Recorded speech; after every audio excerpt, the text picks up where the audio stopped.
reaction at that point was great. It was a huge relief for us. And before, the not knowing, I mean, must have been so difficult. It was very difficult. We were told things like, oh, it's just a laundry issue because he would vomit so much. We were shuffled around from doctor to doctor, from specialist to specialist. It was very difficult. Then you wonder, am I going crazy? You know, what's going on?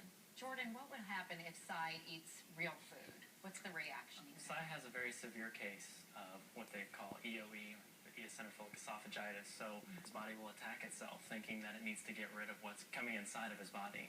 And so that causes severe inflammation.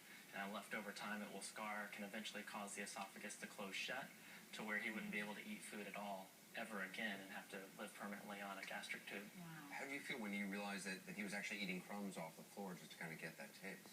Well, one that Cy is an amazing. He has taught us more about life and patience and self-control.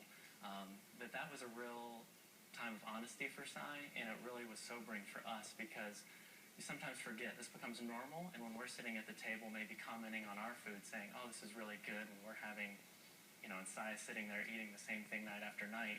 I'm sure he's going to get curious about what we're eating, and he's never tasted that stuff. So when he saw it on the floor, it just made you think a little bit more about. Just need to realize that he doesn't have much variety at all in his diet. For your son to be drinking, the same thing day after day. I mean, Heather.